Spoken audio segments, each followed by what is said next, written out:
But Lepore, let's move on and have a little bit of a chat about the Calgary Flames, Yeah. who we just watched this week. 2 games against the Leafs, obviously. Daryl Sutter behind the bench. And personally, Lepore, I really don't think this coaching change for the Flames is going to make a difference. And I believe they're 4-2 now under Daryl Sutter. And we caught a lot of heat for saying that the Sutter hiring was just not a good hire, and that it was just Brad Treliving taking the easy way out, hiring a coach who had a good relationship with ownership, who's had success in the past, winning Stanley Cups, who used to coach and be the general manager of the Calgary Flames. But when I look at this team and I look at this roster and I break down these 2 games against the Leafs, at any point, Lepore, were you impressed with this team's ability to generate offense? Like, do you have any faith in this team moving forward the way that it's currently constructed with the players they have?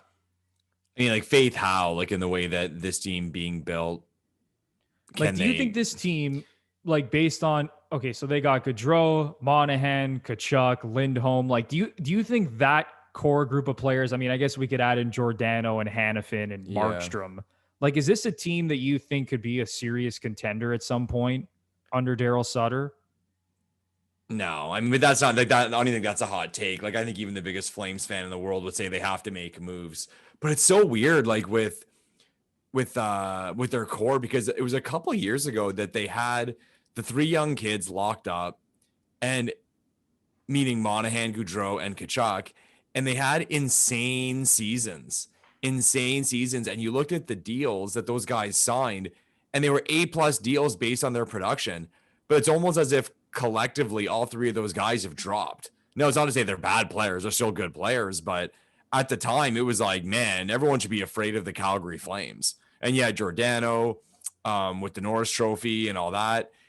Did he win, or was it not? He was a Yeah, no, nominee. he He won. He won. won the Yeah, I was Norris gonna say Trophy. he won. So it was like, yeah, man, Calgary's got a lot going for them. But even like over these 2 games, like guys like Monahan, like did you even notice Monahan? No, and No, that's it's the it's thing. weird. Like I Like, know, and to your point with Sutter, like it's like cliche in the way they're hitting a lot. Like I noticed the hitting numbers were like absolutely crazy in favor of Calgary. And I guess that's how he sees the team, and that's how they're gonna win. They're gonna will you, like, will beats skill.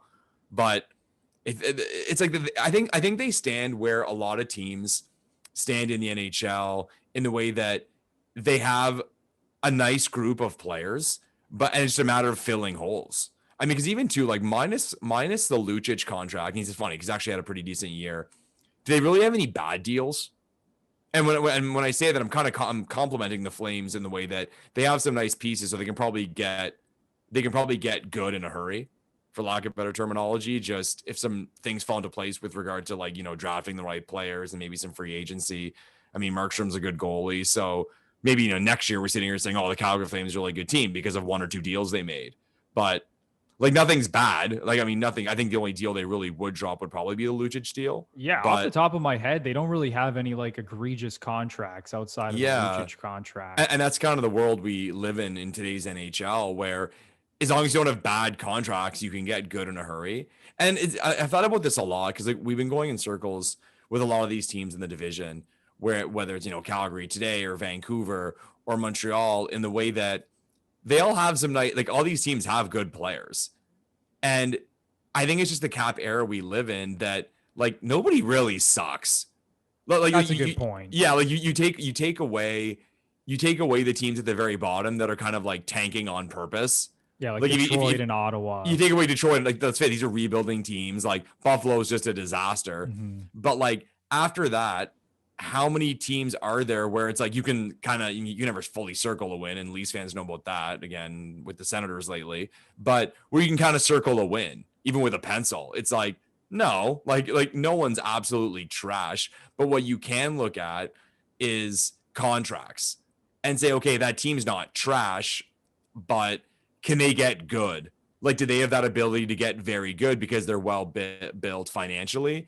And the Flames are in that category because they have good young players, And there's nothing you really look at besides that one contract that you really and truly want to dump in their salary cap. So like they're in a fair spot. Like, and things can turn around in a hurry for them. And maybe, I mean, I think when we talked about the Sutter thing, yeah, we didn't think it was a good hire, but it was more about the broad scope of it and the way that like the same guy getting recycled, like yawn, give me a break. Daryl Sutter coaching in Calgary, shocking, but maybe he can motivate them. Maybe he can get them to play a certain way. And like I said, maybe if some pieces fall into place in seasons to come, the Flames can be a contender in the West if we get a Western Conference again. Yeah, who knows what's going to happen at this point.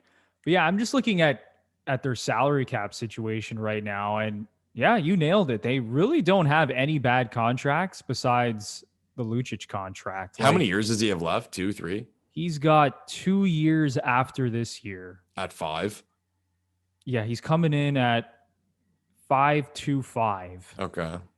And I'm just looking here on Cap Friendly. So you got Lindholm under contract at 4.85 for 3 more years after this season. Backlund at a little over $5 million, which is okay. I mean, maybe you could say that's a little bit of an overpay. Monahan has 2 years after this season at 6.375. Gaudreau has 1 more season at 6.75 before he's a UFA. He's only got 1 more year? 1 more year after this season, Johnny Gaudreau. Okay. Oh, wow. I didn't know that. Okay. I thought he was signed longer than that.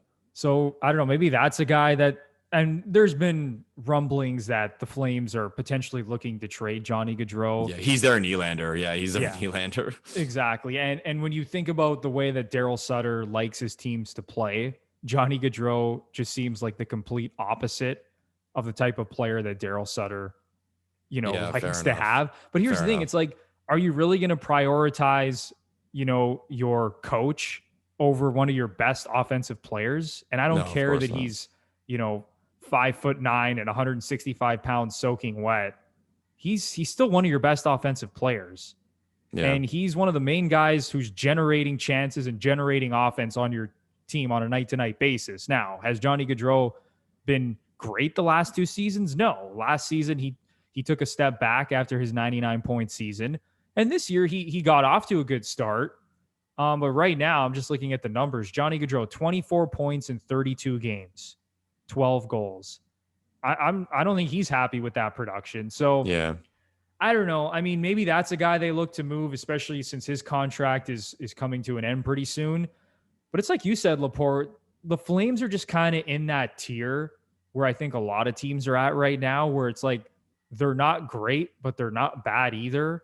And they're just kind of like middle of the road teams. And on any given night, they can really just beat any team based on sort of the talent that they have. Because it's like we said, it's not like the Flames don't have talent. Like they have good players. They have a lot of talent. Yeah. Do they have elite level players who are game changers and game breakers?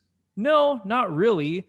But they have enough talent on this roster to be a playoff team in the Canadian division, at least. Right. So, yeah, this is a team where moving forward, I think they got to find a way to just inject some more high-end talent into the roster, and maybe they use, their salary cap space to do that. Now, when you look at the Flames salary cap space, they don't have much right now, but when you look at some of the guys that are going to come off the book soon or deals they could make, I'm sure it's going to open up a little bit. So they should have some flexibility moving forward. But yeah, I'm right there with you with the Calgary Flames. I'm just not expecting much out of them moving forward. And yeah, maybe they compete for a playoff spot the rest of the season, but I think their days are numbered in 2021, to be honest with you. They're 4 right as it's now. They're 4 points behind Montreal. Played 1 more game. So there's this is going to go to the end, man. You look at it, but Montreal at 4th with 37 as we sit here today. Vancouver at 35, Flames at 33. Vancouver's played a lot of games, so they've played 35 games. That's 4 more than Montreal, 3 more than Calgary. So that's a lot of games, but it's not over, man. It's going to be a blast at the end, especially again, we got to look at the calendar, see if these teams are playing each other a lot like that last month of the season. So it'll be good. It'll be good. Yeah. And it's like you've brought up on previous shows, you're going to have a chance to really get back into the race just based on the way the schedule is set up. Yeah. If you're playing, for example, the Flames are essentially chasing the Habs at this point because yes, Vancouver's technically ahead of them, but they've played the most games, and Vancouver just mathematically is going to have the most difficult, you know, chance to actually get into the playoffs.